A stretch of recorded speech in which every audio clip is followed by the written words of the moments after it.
Welcome to another episode of the Mideast News Hour. Over the past few weeks since President Joe Biden came to Israel and Saudi Arabia, visited the Palestinian Authority as well, the Middle East has really changed a lot, and for the worse. You could say that Biden's trip to the Middle East not only was a disaster, but that it really had profound strategic ramifications for the United States and for the Arab states, for Iran, for Russia, and of course for Israel.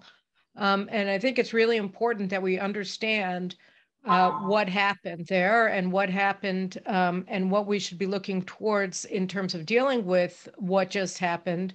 And the person that I always like to talk about these profound strategic changes with is my colleague and friend from the Center for Security Policy, David Wurmser. So first of all, say hi to everybody, David. I think our Zoom talk already showed everybody a preview, and so but say hi, and we'll go to the gallery view and just start our show.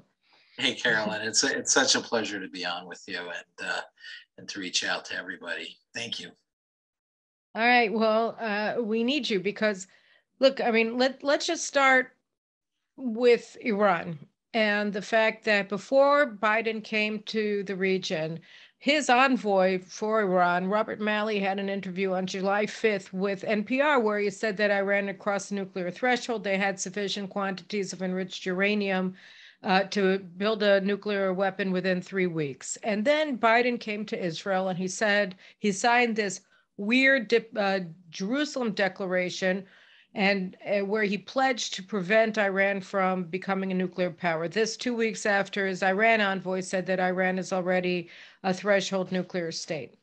Then after Biden left the Middle East, the Khamenei, the Iranian dictator, his advisor, his name is Kharazi, and he also, by the way, has a history of, he met with Kerry several times during the Trump administration. So Kharazi gets up and announces that Iran already has crossed the nuclear threshold and essentially regurgitated what Rob Malley said 3 weeks earlier, which is that Iran has sufficient quantities of enriched uranium to produce a bomb. And all of this is happening while Joe Biden and the Biden administration, including Rob Malley, in that same interview, said that the United States remains convinced that the only reasonable policy towards Iran is the nuclear negotiations that they carry on from time to time with Iran and get shot down, where they ask Iran to reinstate the 2015 nuclear deal, which ends at the latest by 2030, and most of the restrictions on Iran's nuclear operations end in 3 years, in 2025. And they think that that's the only way to go forward. And increasingly, you're having people in Israel who are saying, yeah, we really want them to go back to this deal, which guarantees at any rate that Iran will be a threshold nuclear state by 2025 at the latest. So now they already are a threshold nuclear state, and US policy is to get a deal that will let them be a threshold state, which they already are in 2.5 years. So how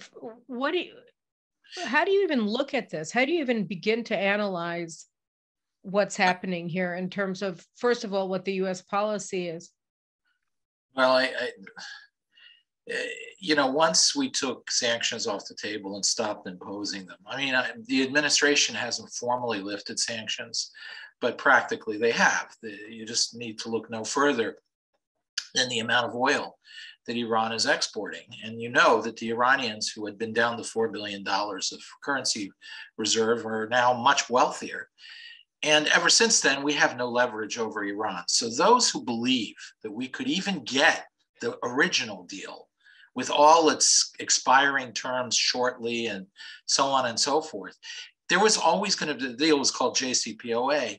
The only way we were even going to get JCPOA was through continued leverage and pressure. At this point, we can't even get JCPOA minus, because let alone a better deal.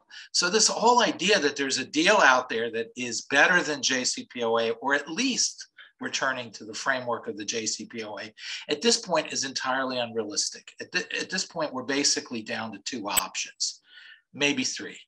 One option is to allow Iran to go nuclear. The second option is to physically stop Iran from going nuclear. And the third option is to bring down the Iranian regime. So I don't see any other options than those three on the table. If this regime survives, and there's no kinetic action now to take out the Iranian program, Iran is about to cross the threshold. There is no diplomatic solution to this anymore. And the Iranians know it and they say it. They're laughing at us. What's weird is that I'm sorry, go on.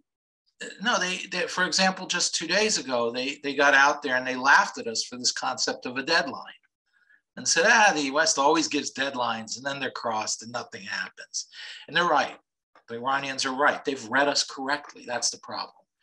So yeah, but then Ned Price, the spokesman for the State Department, gives us briefing, right? And Matt, I don't remember his last name, from the AP, he gives him his grilling, his trademark grilling about the fact that the administration has no deadlines. What happens if Iran doesn't agree? Well, then we'll wait for them to agree. Well, is there any deadline? Is there any moment that you're going to walk away from the table? No. So I think that just by, that one exchange made clear that the administration is enabling Iran to become a nuclear armed state. I think it is enabling, and I think that there's been a subtext among some in Washington. Even when I was in government 20 years ago, you felt it among some in Washington that the only way you're really going to deal with this is a nuclear-free zone in the region. As long as Israel has its nuclear weapons, you're never going to get Iran not to. So let Iran cross the threshold and then go for a universal elimination of nuclear weapons in the region. There has been a school of thought of that in Washington all along. It's never been visible or in the foreign policy community's official policy, but there's been a subtext of that all along. And I'm sure that it's much more prevalent now in this administration than it was ever before. Well, I think Robert Gates said it in his confirmation hearing as defense secretary for Obama in 2009. In 2009, he said, well, Israel is a nuclear state, and so we can understand why Iran would want to get them. And everybody went up in arms, first of all, because it was the first time that a U.S. official dropped the nuclear ambiguity surrounding Israel's ostensible nuclear arsenal. So that, first of all, was a betrayal. And second of all, it was pretty well stated that the Obama administration and Obama's then appointee for defense secretary thought that Iran was acting reasonably from its perspective in pursuing nuclear weapons. Yeah, so I think you have that tech. And then you got the second crowd, which, by the way, was around in 1998, 99, with Iran and Iraq both pursuing nuclear weapons at the time. The argument was, well, nuclear weapons in the Soviet-American relationship introduced restraint and kind of a rationality that then led to a stalemate. And it wasn't a formal peace, but it was essentially a peace. So there's this school of thought here that's gained a lot of predominance, and you're beginning to see them writing articles nowadays about it, that maybe that's the framework for the Middle East, that Israel and the Iranians this may be a good thing, because the Iranians and the Israelis will sort of work themselves into a stalemate where neither side believes they can destroy each other. So they sort of live with each other. This is the world of magic and fantasy that governs Washington today. And the only people who don't get that, frankly, is the Israeli government. I was just about to say, you took the words right out of my mouth, not specifically about Israel, although I want to get to that shortly, but about Washington. I mean, to get to the point where you can make an analogy between two global superpowers, the United States of America and the Soviet Union, and two terrorist states, Iraq and Iran, and with Iran specifically being a messianic theocracy that believes that Armageddon is going to bring about the coming of the hidden imam who has been hiding in the bottom of a well for I don't know how long, since the 9th century or something like that. And they really do believe this. This is their theology. This is their faith. Then you just simply missed the point. Like you've just divorced your analysis from anything meaningful about the countries that you're supposedly analyzing. Yeah. It's again, it gets to the core point. The people in the West and the Israeli elites do not understand that the Iranians are believers, that there are in the Iranian government believers. And even if they don't necessarily believe fully, they do believe that it's worth sacrificing half their country in order to achieve a result. They have no regard. This regime in Iran kills droves of its own people all the time. They really don't have a sense of public welfare. And a nation that isn't governed by public welfare is willing to sacrifice enormous amounts of its people for some lofty goal. By the way, it wasn't right with the Soviet Union either. What we knew, and despite its quote rationality and so forth, what we knew, and we found out then, but we also had it confirmed after the Cold War, is that the Soviets were developing a nuclear arsenal and a structure and a strategy to fight and win a nuclear war, and that they thought they could do it. And it was only the mechanisms of rearmament and the structures of rearmament in the 80s that convinced that essentially short-circuited the Russian strategy. And it raised the price of their strategy to such a level they couldn't keep up.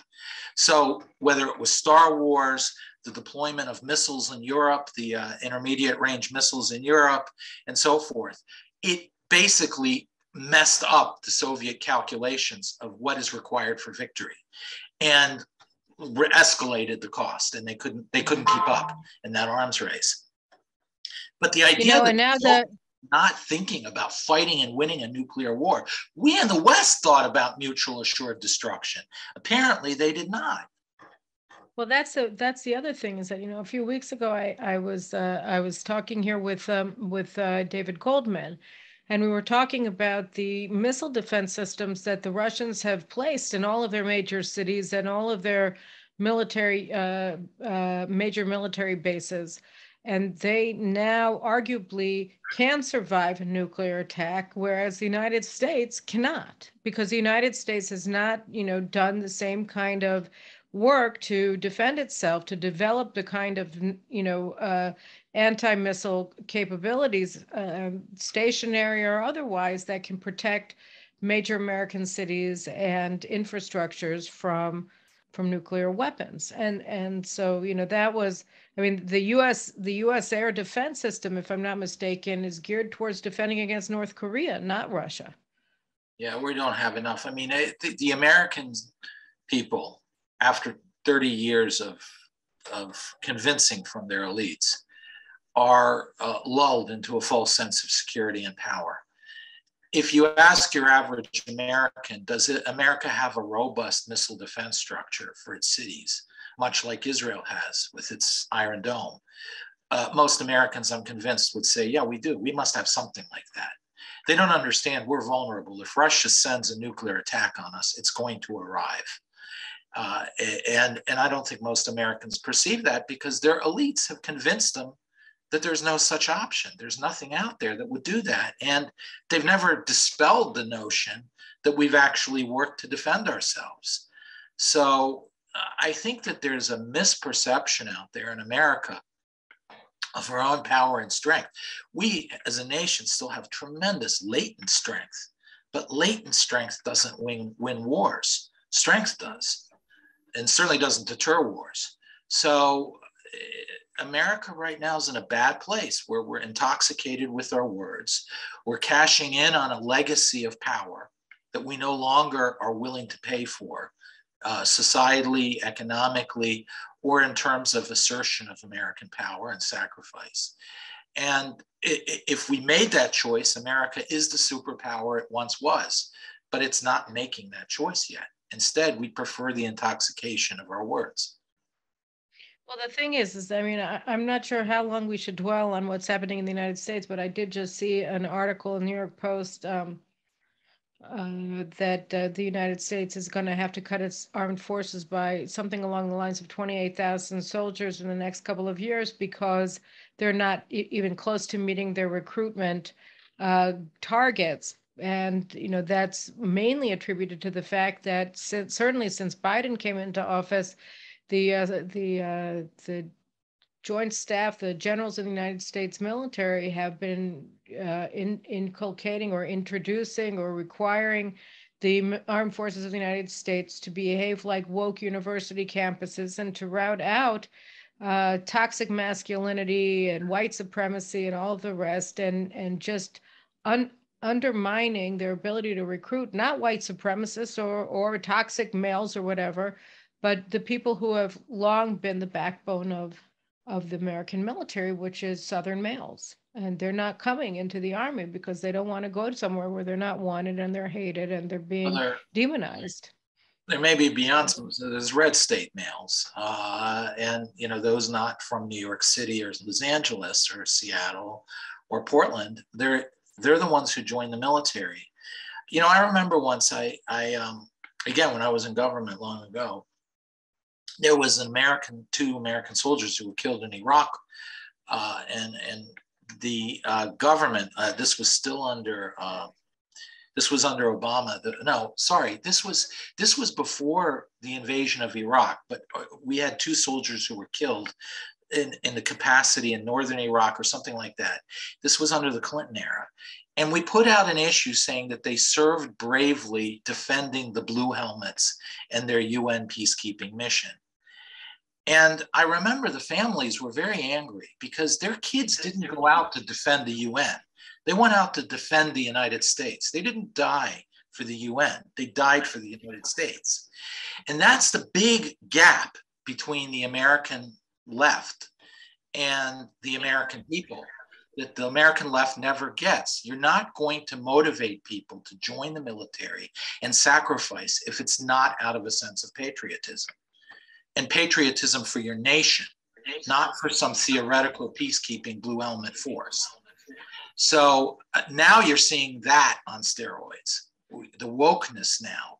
You're out there fighting for God knows what, but not America, because America is inherently evil and America's flawed and we're the nation of slavery and we're racist, et cetera, et cetera. So any patriotism should be dispelled. Well, how do you bring people into the military and fight and understand that they may sacrifice their lives for what? And that's what's happening. And that's why you're seeing a precipitous drop in recruitment at this point.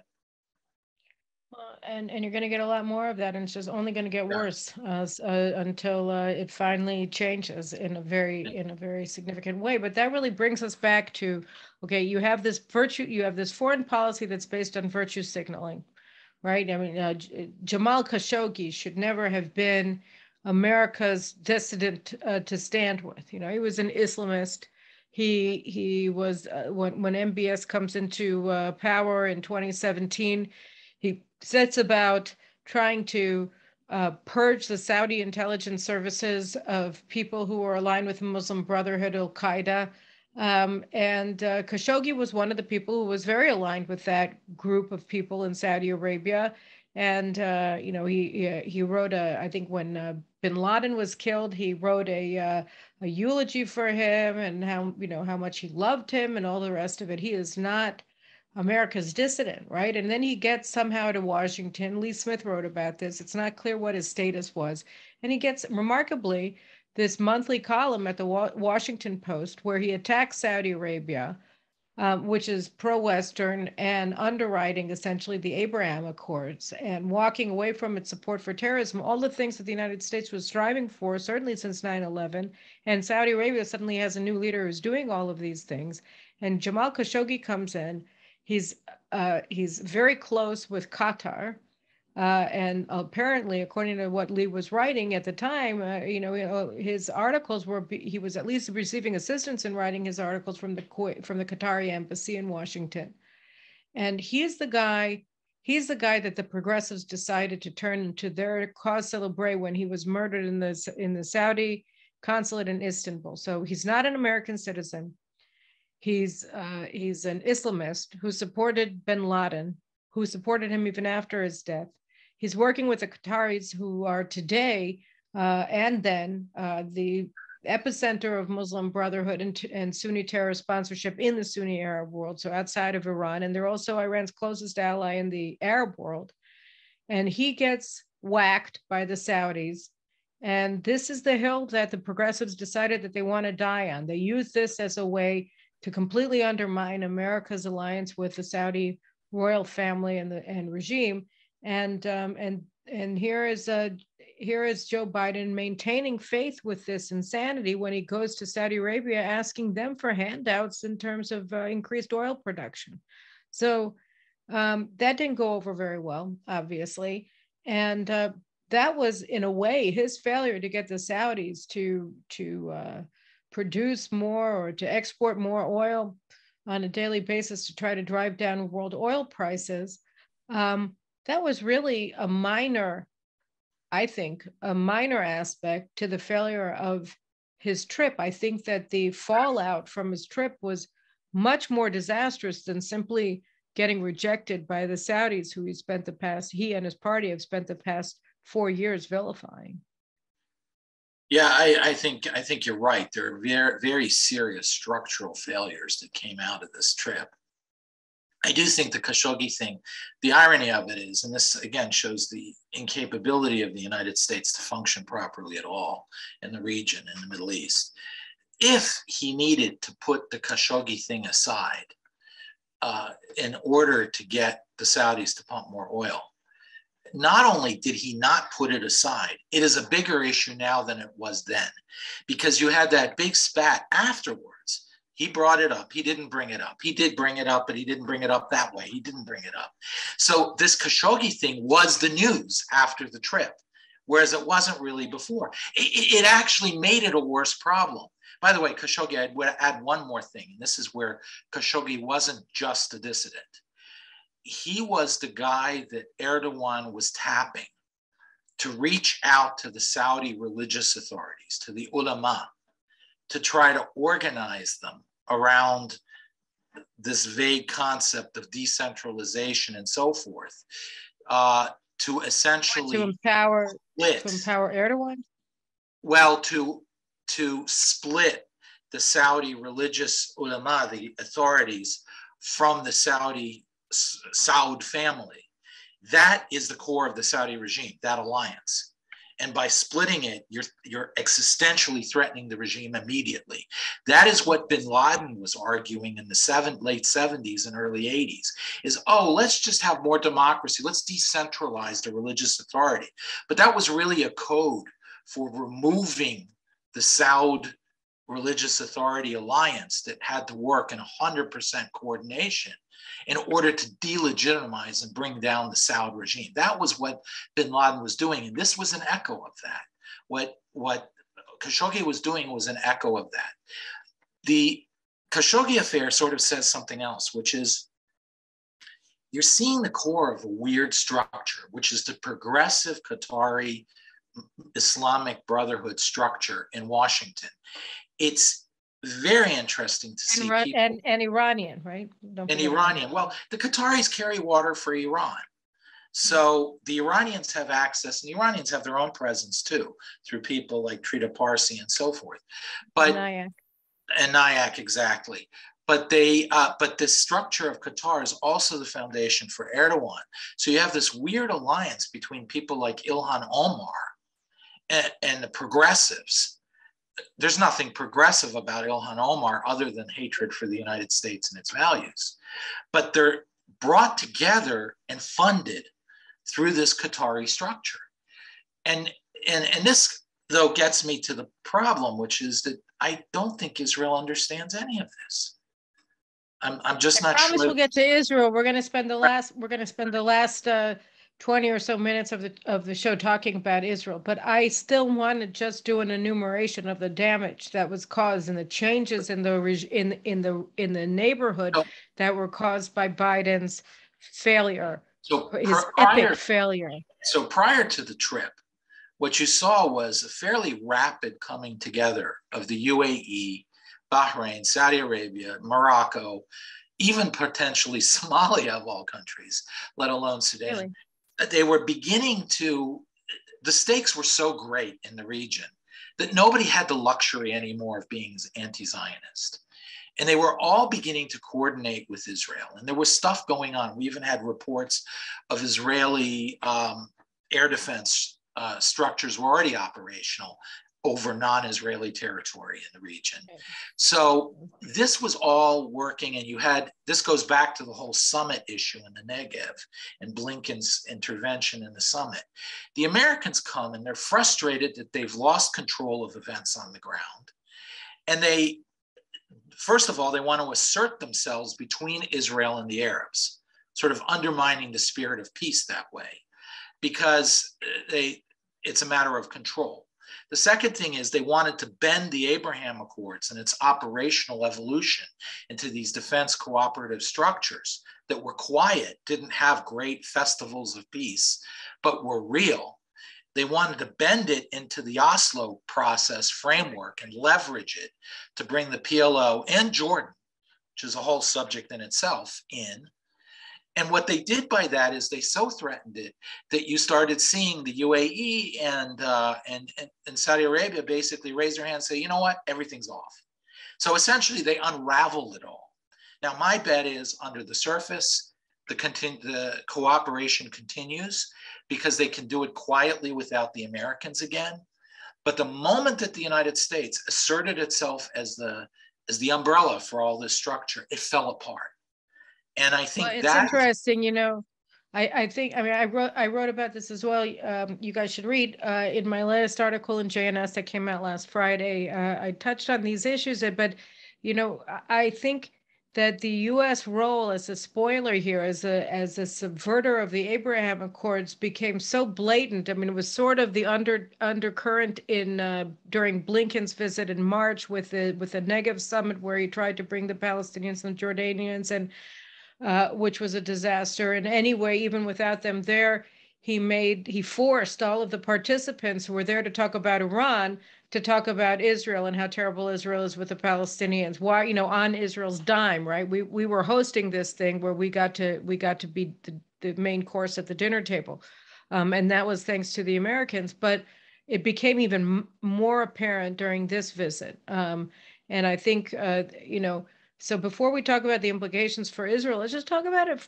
in regards to the United States, because the day after Biden left, a couple of things happened. First, the Saudis and the Egyptians beat a path to Tehran, or the UAE and the Saudis, or the UAE and Egypt both said they wanted to reinstate their ties with Iran, which was incredible. Just that it came right after the president of the United States left the region after meeting with the heads of these countries, and then a couple days later, Putin arrives in Iran, and he has these meetings with Khamenei, and they sign a bunch of deals for a $40 billion investment in Gazprom by Iran, joint development of gas pipelines and other things. And also they brought Turkey into the discussions about Syria. And Turkey had been sitting on the fence with Erdogan making all of these efforts to reach out to Israel. He brought President Herzog, I think Lapid was there. And yeah, he was. And so you have Turkey doing all of its outreach. And then suddenly Erdogan pops up in Iran to meet there with Putin and with Khamenei. So let's talk about those things for a second, because I think that's a real story about the failure of Biden. Well, there's a couple things that go on here. One is the American power is essential to the American way of, or shall I say, American standard of living. The way Americans live their lives, and with the level of wealth and freedom and carefreeness and low cost, essentially, that each American feels to defend itself, is very heavily dependent on the assertion of American power globally. And what you're beginning to see is that structure is unraveling, and it's beginning to have an effect on our economy and the trade patterns, structures of alliance, structures of interaction, all are anchored to an American-centric, global American, almost a unipolar American power structure, whether it's quiet in Asia or trade going freely from Asia through the Straits of Malacca, through the Suez, all the way to Europe. Everything is dependent on American power. And when America loses its way, everything begins to unravel. So it's no accident and no surprise that you start seeing countries that were strongly our allies suddenly find their own way. Countries that were on the fence beginning to drift toward us suddenly reverse course and head back to their older friend like India. So instead of seeing a world where you see Japan and India, the UAE, Saudi Arabia, Israel, Greece, all the way into Central Europe, creating a very powerful structure of alliance, what you're beginning to see is India is beginning to hedge its bets or turn back to Russia. UAE, Saudi Arabia are wondering what happens. Latin America, by the way, nobody is noticing, but Latin America is going communist. The two nations in the last month have turned hardcore communist or narco-communist. Panama is now up in flames. The United States finds the only thing it can do is to beat up the Salvadorian regime because it's cracking down on narco-terrorist squads, sometimes not very nicely. But nevertheless, they're siding with the narco-terrorist squads, the Biden administration. So what you're seeing is a complete unraveling. The second thing is there's always been an assumption in American policy. Wait, so it was, but just for a second, you're talking about Colombia and Panama? Both, Colombia, Chile and Colombia. Oh, Chile. I forgot about Chile. Yeah. In Panama, you're seeing riots and demonstrations. And I wouldn't doubt who's behind that. And I wouldn't doubt that in the end, it'll go bad. And you're seeing a lot of violence in El Salvador. The government there is cracking down on the narco-terrorists, and it's very popular because of that. The Salvadorian people are wildly for this government because they're fed up. They're living in a narco government, by the way, is a government that has they're pro-Israel also. You know. Yeah. So, but the Biden administration finds the only thing it can say about Latin America at this point is criticizing the government of El Salvador. So you see that. Don't forget Brazil, the only remaining pro-American country in Latin America. And that may go very soon back to Silva and so forth. So that may be lost very soon. And you have Kirchner basically running Argentina already, and she's an old socialist. So Latin America is rapidly being lost to the communists and far left and narco-terrorists. The second thing, so one, you see the entire architecture of the world begins to go sour with the decline of American power. The second thing is there's a fundamental assumption in American thought that you have to balance your relationship with Israel and the Arabs. With the Abraham Accords, that was belied. I mean, you know that's not true now. That said, the deeper assumption still exists. And the truth is, if you historically, objectively look at the last 100 years, every time Britain or the United States decided that it had to pay for its relations with the Arabs at the cost of a pound of flesh from the Zionists, it got both of them to hate them. The Zionists had no choice but to still go with the British as much as they could and the United States. But the Arabs got more anti-British and more anti-American. So every period of tension in American relations with Israel reduces and sours and complicates our relationship with the Arab world, not helps. So the fundamental assumption, which so prevails in Washington, is flawed.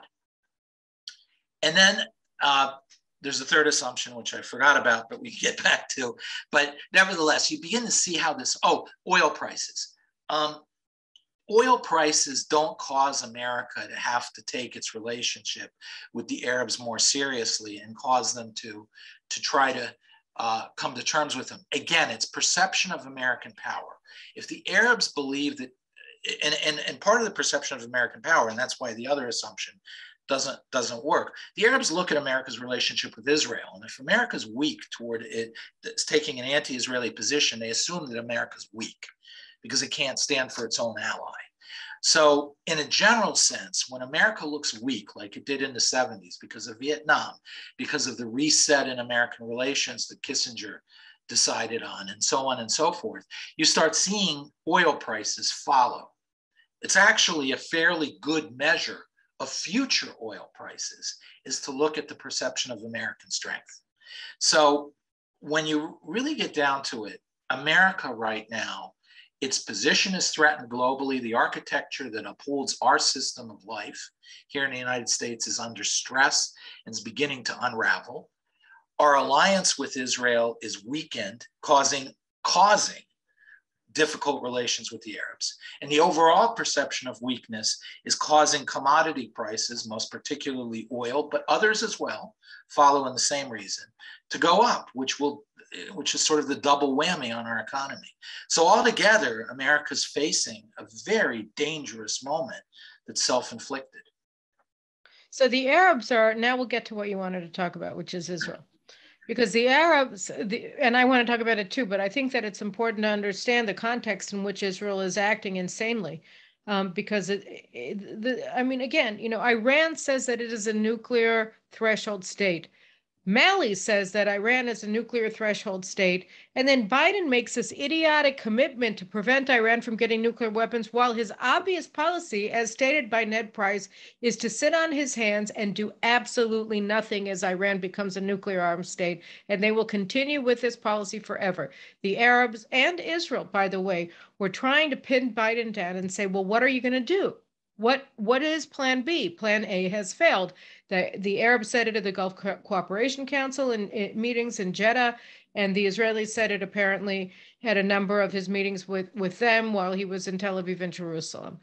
And none of them received an answer except for Biden returning to his index cards, where he was told by the people who actually control the U.S. government that U.S. policy remains what it was since Obama started the pro-Iran realignment in 2013, 14, 12, 10, 9.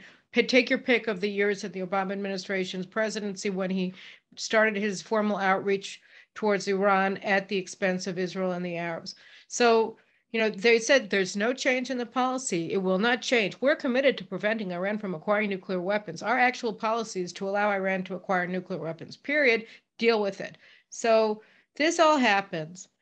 America crushes any credibility it has from the perspective of the Arabs, from the perspective of Iran, from the perspective of the Russians, from the perspective of the Chinese, as if that had any residual credibility after the pullout from Afghanistan. But leave that, to the side for a second. And the Arabs start hedging their bets. They're not quite clear what to do. They turn to Iran, say, let's cut a deal with you, which would be a disaster for Israel. Let's cut a deal with Russia. And Israel, in the meantime, were led by these two brilliant strategists, Benny Gantz and Yair Lapid. And we can start with Benny Gantz first, because he went to Aspen, where, all of this is happening. And what Benny Gantz thinks is the most important thing for the defense minister of the state of Israel to do is to fly to Aspen so that Jeff Goldberg can interview him at a conclave with a bunch of American foreign policy elites, where Benny Gantz proceeds to tell them that really Iran's nuclear program is a global problem. It's not just Israel's problem. Everybody has to deal with it because it's a threat against everybody. And of course, Israel is developing military means to take care of it. And then Jeff Goldberg says, wait, you don't have them already? And then Gantz says, oh, yeah, we have them. We're just trying to make them better, meaning, oh, no, we don't have them. But that's not what he said. But, essentially saying we don't really know what we're going to be doing and we have to figure it out now. But we're only going to do it as a last resort. And please save us from having to do something, because we know that and he said that Biden's commitment was really important. And then he went on to talk about how he wants to give everything to the PLO and the Palestinians, and we have to live with one another, and we have to make sacrifices, and blah, blah, blah. And so he just regurgitates everything that the World Economic Forum, the Aspen Institute forums, all of these people want an Israeli policymaker to say, which is that we don't want to deal with Iran. We want you to help us deal with Iran, and we'll pay with whatever coinage you ask us to pay with. And then on the other hand, you have Yair Lapid, who's opening up front after front against, first he started as foreign minister wrecking our relations with Poland, just, because he, like the Americans, think that, moral, what is it called? Gesture. Virtue signaling. What is that? Virtue signaling to the Americans. Yeah, virtue signaling. That's the stupid term that I was looking for to describe this stupid concept that's supposed to replace thought in foreign policy. Virtue signaling, that's really all we need to make a successful foreign policy. He met with the heads of the EU, and he attacked Poland there, and they hate Poland because they're nationalists. And so he undermined very, very, very, very significantly our relations with Poland, which were important and still are important. And then he sided for, full stop with the Americans and the Europeans against Russia, even though not only do we have a common border with Russia in Syria, in the Golan Heights, where they control the airspace, and they're aligned with Iran and Hezbollah and the Syrians, but they actually are cooperating with us and enabling us to target Iranian and Hezbollah targets in Syria without Russian interference, more or less, and have been since they came in. And when was that? Like 2015. So we have this arrangement with them that's vital for our national security. We've had ups and downs in our relations with Russia over the years, but there's no doubt that Putin, for all of his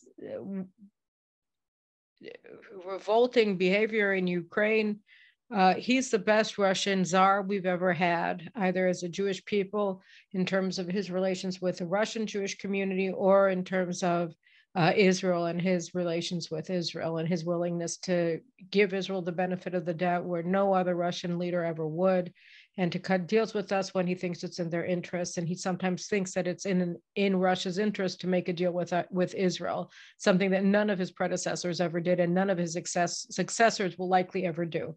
So Ukraine is attacked by Russia. Ukraine is not an ally with Israel. It has never stood with Israel in any international forum at all.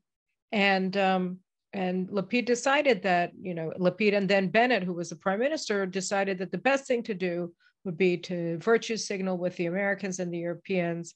And now we're paying a price. Russia is saying that they're going to close the Jewish agency offices. They are threatening our air operations inside of Syria. And there are some serious ramifications, not to mention blocking off all possibility of us reaching a deal with Russia on Iran. So that's another aspect to what he's done. And of course, his whole concept of Iran being, well, we actually want a better deal. We're not against nuclear diplomacy with Iran. We think that it's really important. We don't like what the Americans are doing, but we're not going to have any kind of a campaign to block them. So now that I've given the whole summary of what Israel has done and my commentary, why don't you join in and let me know what you think and how we should go forward looking at this? I'm really worried that Israel not only has it has both a bad strategy and no strategy, and I think that you've written on this, I've written on it, and we've talked about it before, that the Israeli defense establishment is a collection of assumptions and prejudged outlooks of the world, all of which have largely been proven wrong. And as a result, I think Israel is flailing in terms of foreign policy and defense policy. And when it does that, can you give a couple of examples? Well, I think the idea that somehow a green light from the United States is a sine qua non, or is an essential prerequisite of an Israeli action on a higher level against Lebanon or Iran. And the idea that somehow the United States would do better, or that Israel could do better if it got the green light, because Israel would be freer. Yeah, that's fine if elephants could fly, but there's no green light that will come. Right. It is a complete incompetence, and it's something that Ben-Gurion would not have made that mistake. Begin definitely did not make that mistake. Shamir did not make that mistake. This is a failure of Israeli leadership on the highest levels. And by the way, even Netanyahu did not make that mistake. When he went to Washington in 2015, he was trashed by the Israeli defense establishment and so forth because it offended the Americans. But one, I think that was the first act that led to the Abraham Accords. And two, it was the first realization that Israel had that the United States, even under Trump, was not going to end the Iran problem for Israel. You can argue as much as you want, it's a global problem. I agree. An Iranian nuclear weapon is not good for people in Indiana either. But people in Indiana don't see that. And certainly their government here in Washington thinks a bigger problem is the destabilization of the region by an Israeli strike. So Israel will never get that green light, and it's waiting for the perfect. And in the meantime, it's watching Iran march across the threshold. Another example was in 1969, 1970, and it's what people forget, why Ezra Weizmann and Begin walked out of the unity government. Oh, we forget there was a unity government that governed Israel from 67 to 70. Well, why did they walk out? It's because the qualitative military edge. The United States asked Israel to sit on its hands and watch a very dangerous strategic move by Egypt to move its missiles and forces up to the Suez Canal in a permanent deployment, deferring to the Americans on this, was what directly led to the 73 war. There would not have been the 73 war in the shape that it was if the Israelis had not acquiesced in the American demand not to do anything about that, because Egypt would have required 72 hours to move its forces. So at any rate, why did they do it? Because of the qualitative military edge. Oh, we get this wonderful new weaponry that we otherwise wouldn't have had. So Ezra Weizmann, and he wrote it in his book, said this was the end of Zionism that he could see. Because if the Israelis in 1948 had not done what they did for this weapon or that weapon, or this pet or that pet from a great power, Israel would not have come into existence. So he instantly saw that as an existential threat right then and there. And they walked out of the government, he and Begin. This governs Israeli defense policy since, which is the if not by the grace of America, we cannot exist. That's the attitude of the Israeli military. And the problem is when America loses its way, Israel goes down. If that's your attitude, Israel goes down. My attitude is that's not the point of 4,000 years of Jewish history. Jewish history is Jews controlling their destiny. Right. So you don't need American. Yeah, okay, great. It's wonderful if America helps, but they won't. So it's not an option. So this is the governing attitude of the Israeli military establishment, security establishment. One of the things that's so distressing is how unbelievable the American pledge to Israel has become, particularly under Biden, but certainly, preceding him as well. Because, and I mean, again, Malley said, Iran is a threshold nuclear state. They need a couple of weeks to become, to assemble a nuclear bomb. Biden comes to Israel and he makes his commitment that he's not actually even committed to, because it's not an executive order and it's not a law. It's nothing that binds him in any official capacity as president. It says, oh, I pledge never to allow Iran to become a nuclear power. It certainly doesn't have any implication for any successor to Biden in the future, whether it's Kamala Harris or anybody who gets elected to the position.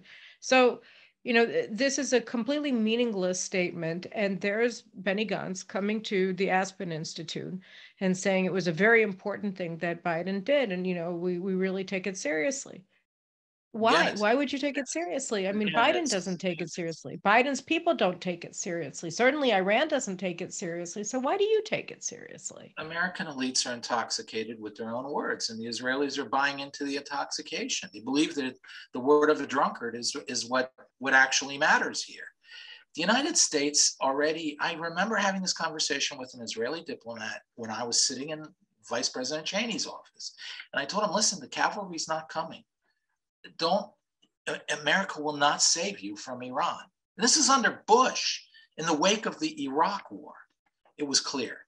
But ever since, at least we did the Iraq war. I mean, it may have been an unwise war. This is not the time to talk about that. But nevertheless, we acted. People had to take us seriously. We were a dangerous country if you crossed us. Nobody cares now.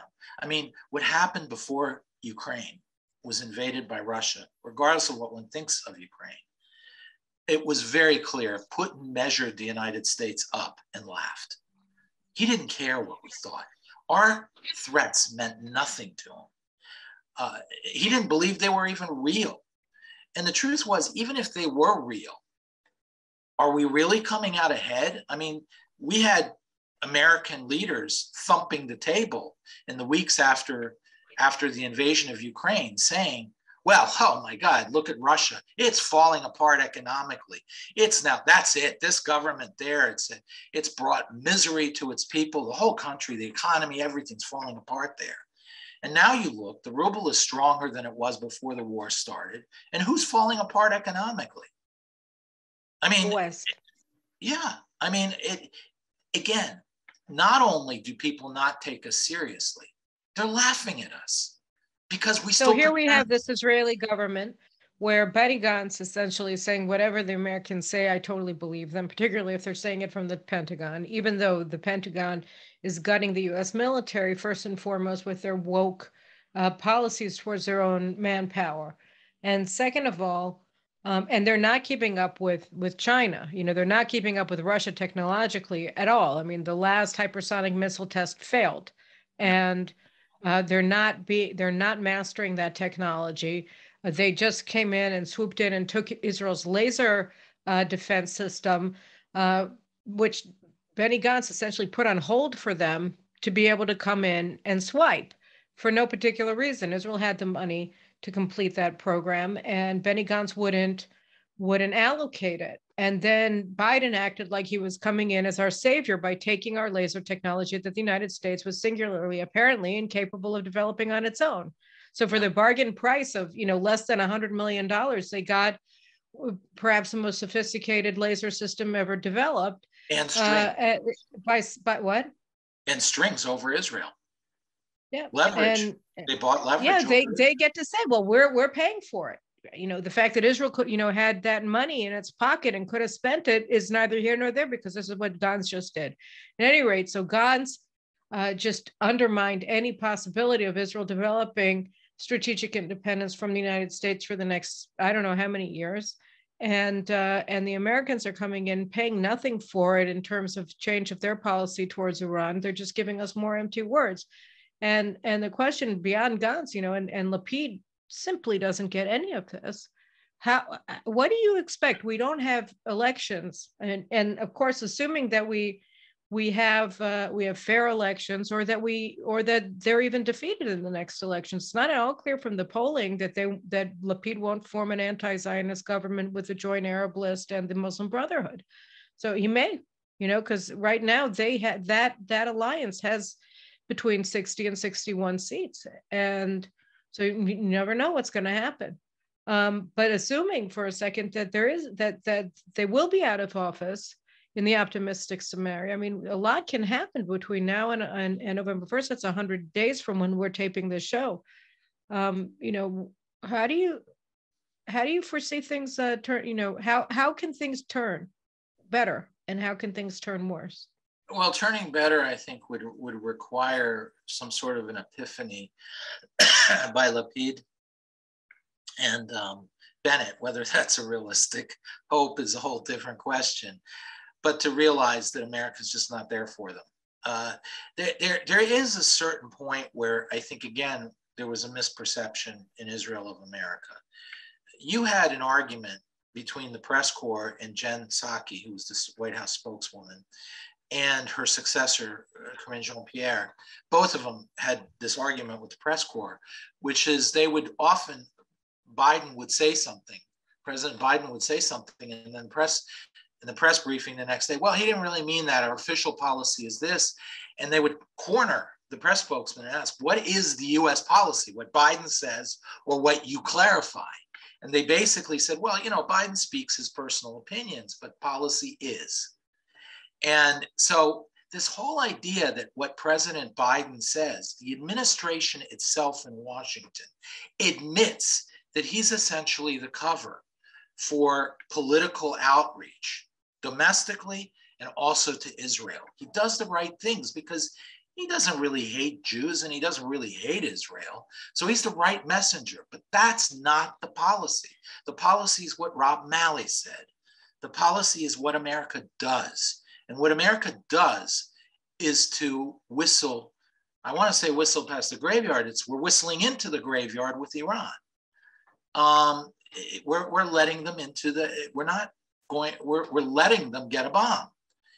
We're not helping Israel fight the PLO, fight Hamas, fight Hezbollah in Lebanon. We may say we are, but at the end of the day, our policy is to force, along with Jordan, and King Abdullah is guilty of this too, is to force a bigger and bigger vacuum in the West Bank, in Jerusalem, in Gaza, Judea, Samaria, and Gaza, and Jerusalem, to force a vacuum into those areas by diminishing Israeli power. And then that allows radicalism to rise. And King Abdullah in Jordan's all upset about that, but he's the architect of what that is. So essentially, Israel, the United States are marching into a world of Hezbollah in Lebanon, Hamas being further legitimized, Iran going nuclear.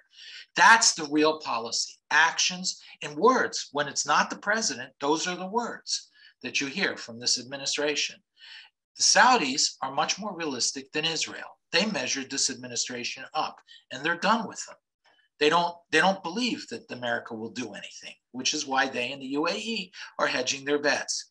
They're looking around and they're asking, okay, what are our options? Our options are to try to grovel in front of the Iranians and win our survival. They realize that's pretty slim, but they're trying. Find another superpower. Maybe they will be our patron. So they look to China and others, or to rely on Israel to assert itself regionally. That's the best. That's the strongest force. That's their best option. However, when they look at Israel, they see in America that is, well, but America doesn't agree. Well, but America's, which gets back to the core problem for the Saudis and the UAE, which is America's unreliable. America's no longer their patron.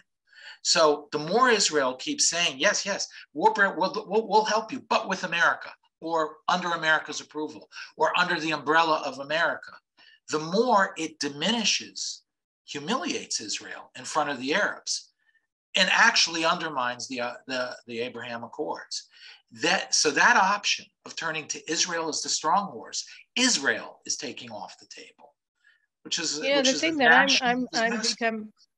the thing that I'm becoming more concerned about is that, I mean, I'm trying to look at how this is playing out in Tehran, and I saw we were busy over the past several days with a happy family event. My son had a bar mitzvah, so I haven't been paying that much attention. But they have been saying that the Iranians are rounding up what they allege are Israeli spy rings inside of Tehran, and I don't really know whether. Obviously, there's no way for any of us to understand whether there's any truth to that or not. But if you take the worst case scenario that the Iranians really are beginning to uncut some of the infrastructure that Israel has developed, that the Mossad has developed over the past many years in Iran, that would be a strategic calamity for Israel. And at any rate, just the talk about it and Iran's constant efforts to undermine Israel in the region in any way that they can, whether it's shipping in the Red Sea, where you're seeing increased Iranian presence almost on a weekly basis, whether, it's their operations in Syria and threats from Lebanon, Nasrallah, using this very ill-conceived and Israeli agreement to work on negotiations with Lebanon over its economic waters. I had a talk about this with Tony Bedran a couple of weeks ago on this program, that Hezbollah is using those negotiations as a casus belli against Israel, that if Israel doesn't accept his extended version of Lebanon's territorial waters in the Eastern Mediterranean and allow Hezbollah and through Hezbollah, Iran to become actors in the Eastern Mediterranean gas world, then he's going to go to war against Israel. And so we're seeing increased threats of war that are significant from Iran and from its foreign legion in Lebanon, Hezbollah, among other places. And we have this transitional or caretaker government in Jerusalem that understands nothing about the strategic landscape and how to handle it. I'm concerned that Iran will look at these next 100 days as an opportunity to strike. You don't know who's going to be in charge of Israel come December, and you don't know who's going to be in charge of Congress come January. So it seems like now, might be a good time if they feel that they're that they're ready, or that this is going to be the best shot that they have? I don't know. You know, many Israeli elites understand America just enough to get it terribly wrong. They don't understand America. They don't understand where America is and what's happened to America. Hopefully America turns around, but they don't get it that right now America's not where it needs to be for them. As far as Iran, you're dealing with a nation right now that's operating with strategic swagger and with rhetorical bravado at this point. They are on top of the world. They're confident. They can't believe their good luck. Allah has smiled on them, which, by the way, they use internally. That, you see, we are operating. We are operating by the will of Allah, because look, Allah is rewarding us. Look at how we're winning here. We're defeating the great superpower. One cannot begin to emphasize how confident the Iranian regime is beginning to assert itself as. This 2 years after being a nation that was terrified of tomorrow morning. They went from the darkest moment, literally at the edge of the abyss, and now they're $1 million on top of the mountain. And this translates into belligerence, money for organizations that attack the world, Israel, the world, fear by anybody who dares cross them internally or externally.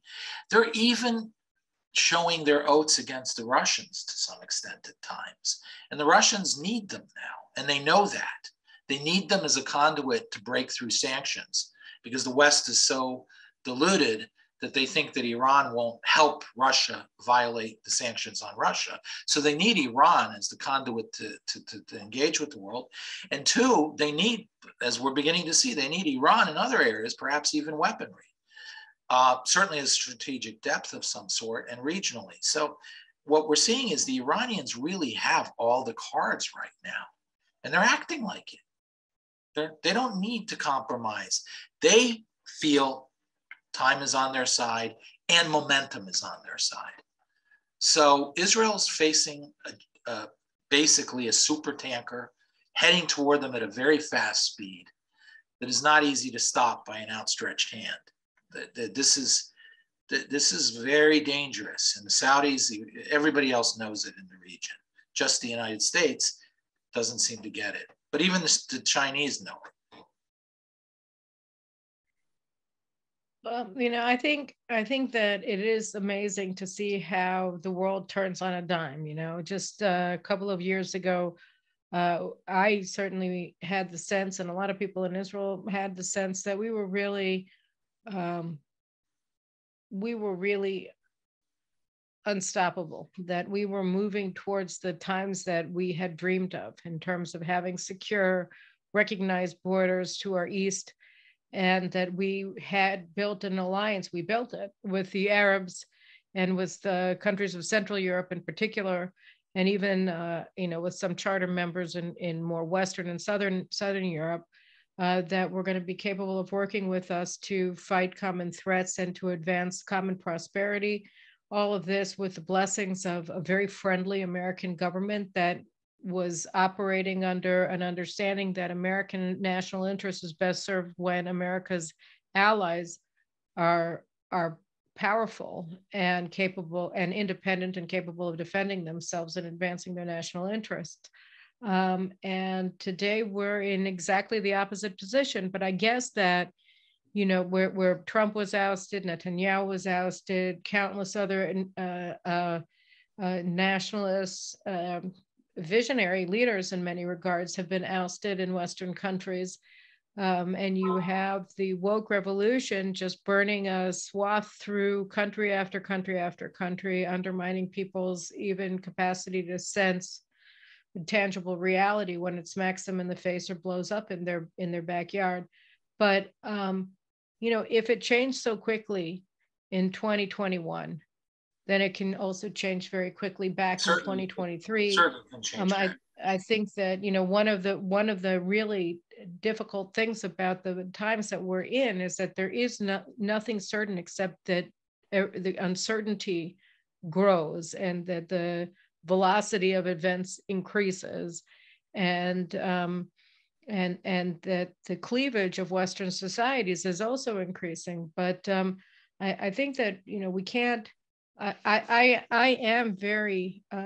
I wouldn't say pessimistic. I'm exceedingly concerned when I look at the kinds of nonsense that Lapid speaks, not only in relation to foreign policy, but in relation to everything. I mean, he told graduates, I think, at a speech last week, if I can give you one piece of deep wisdom, right, it's not to be a schnitzel, not to be a breaded chicken cutlet, because, and then he said, what is a schnitzel?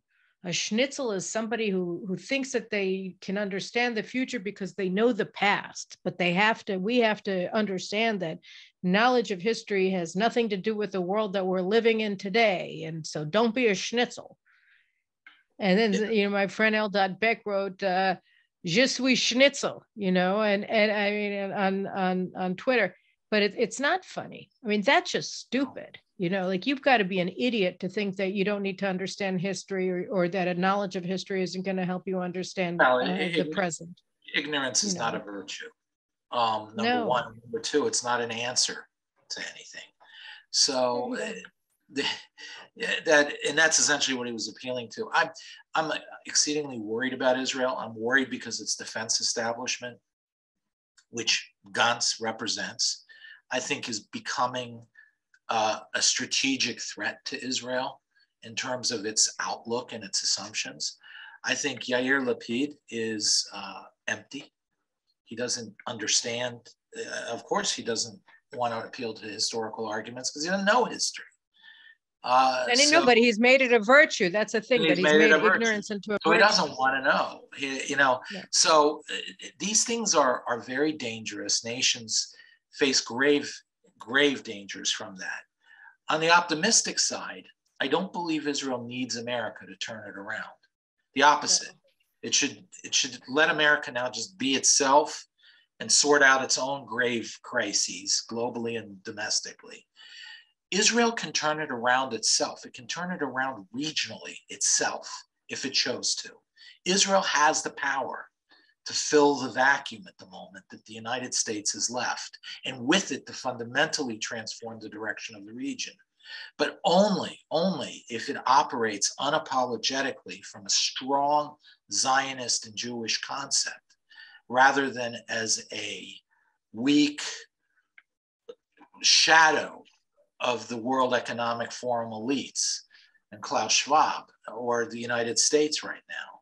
It has to be, Israel really needs a Begin moment. I mean, it needs a Begin-like leadership. And even in that, if Netanyahu's elected, he has to go beyond where he was before. This is now a dangerous enough circumstance that he essentially has to pull a Begin. And I agree. I mean, and I think that again, if we talk about the wheel going around, I mean, Netanyahu has said a couple of important things in the past few weeks since Biden arrived, or just before he arrived. I wrote about this, I think 2 weeks ago in JNS as well, was that he gave this very short campaign speech, in Hebrew, but I think it was directed very much towards the Saudis, where at the same time that Biden was writing a Washington Post article attacking the Saudi government just before he came to visit them, and MBS specifically, Mohammed bin Salman, the Crown Prince specifically, Netanyahu praised MBS and said that, he was in fact the first person to step forward and towards normalizing relations with Israel when he began allowing Israeli or flights to Israel to overfly Saudi Arabia from Asia. And that was the first step towards the Abraham Accords. And he also said in a subsequent campaign appearance, I can't remember where, that Israel had to have a credible military option against Iran, which is pretty much the most significant thing that he said recently, because he was always talking about sanctions being the basis of a policy to take down Iran's nuclear power, but using economic warfare was going to be sufficient. And he's no longer making that statement. So I think he's signaling, he's trying very hard, as opposition leader going into an election. All the same, he's signaling to the Arabs and to Iran, you know, this is what you have now is not what you're going to have after the elections. And I think that's also very important. I'll give Israel one thing in the last month or two. Some of the attacks on Iran that ostensibly are Israel struck so deep into the confidence of the Iranian regime and its security that it really began to threaten the stability of the Iranian regime. And that Really? tells me that even without, that Israel has within it the power to really throw the Iranians on their heels. If it really pursued that and really went after the Iranian regime's internal sense of security, which is precisely why the regime wants to make such a big deal about rolling up the Israeli spy network. Whether it's real or not doesn't matter. For them, the very narrative, even if it's a lie, the very narrative is an absolute essential thing because the regime is rattled. And I have nothing but great reserve and concern over the direction that both Bennett and Gantz and now Lapid have taken the country. But that one series of actions against Iran itself, I think if Netanyahu takes over or any Israeli government escalates that and makes its goal more or less clear, that it is not only going after the nuclear program, but it's had it with the regime and it's going to rattle it to its core. The moment that you start seeing any movement globally, that could really bring down the regime. I hope so, because I hope so. And I'll tell you one last thing, which is that a couple of months ago, I was meeting with a very senior person inside of Israel officialdom. And he said to me, Caroline, don't worry so much, and I figured, well, I get paid to worry and all that, but I spelled out precisely what the dangers were, and his response to me was, a lot of people see it precisely the way that you do, on the inside. So, I think that that's also important. And I guess the concept was that Israel's deep state, such as it is still very patriotic and hasn't bought in completely to this woke nonsense that our currently empowered politicians are spewing, along with many other members of our deep state. So hopefully he was telling me the truth. I want to believe it. And I also want to believe that, in the meantime, our regional alliances are gonna hold until we can get people back in power, who are capable of actually working them properly and using them properly to the benefit of all the nations of the region. I think that that's really what it is, and certainly we have faith that that's going to happen, because that's there's a historical argument you can make based on history. I realize Lapid wouldn't want to hear it, but because it is based on history, but nevertheless. Well, you're a schnitzel. I'm a schnitzel.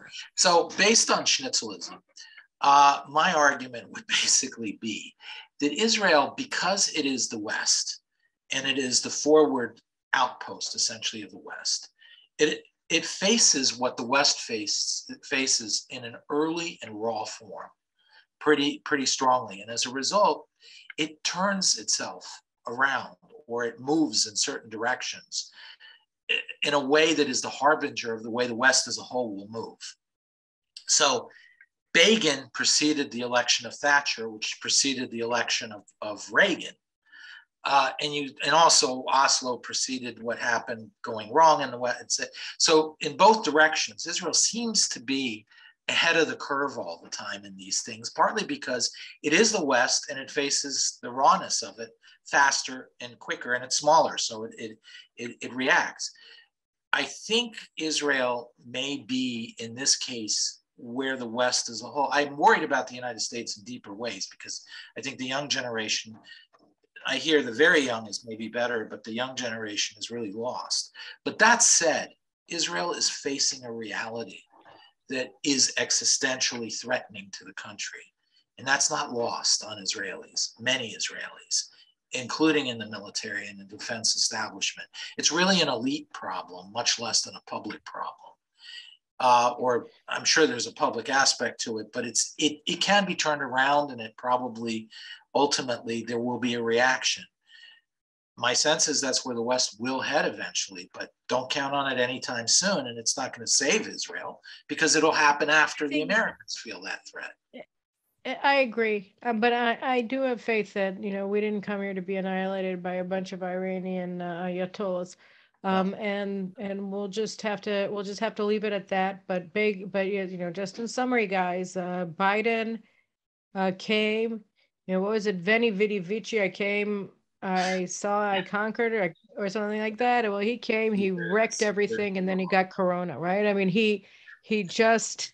He first he said he had cancer, though, but I mean he really was just a one-man wrecking ball to the U.S. system of alliances in the region. And I cannot think of a presidential visit to the region that was more destructive than his. And there have been a lot of them that have been pretty lousy, like Obama's in 2009. But I think it's important to notice that. You know, what happened as a result, and to understand the stakes, because only when we recognize what the stakes are we going to be able to make the right choices that we need to make to protect ourselves over time. So there's nobody, as always, there's nobody that I'd rather talk about these specific things with than you, David, and I appreciate you coming back on the show today to talk about them. I think it's very important that people have a clear understanding of just how bad things are, so that they can only get better from there. So thank you very much for coming, and thank you guys for watching, for listening. Make sure you subscribe to this program, whether on JNS or on the Caroline Glick YouTube and Rumble channels and our podcasts. And we'll see you here again next week. Take care.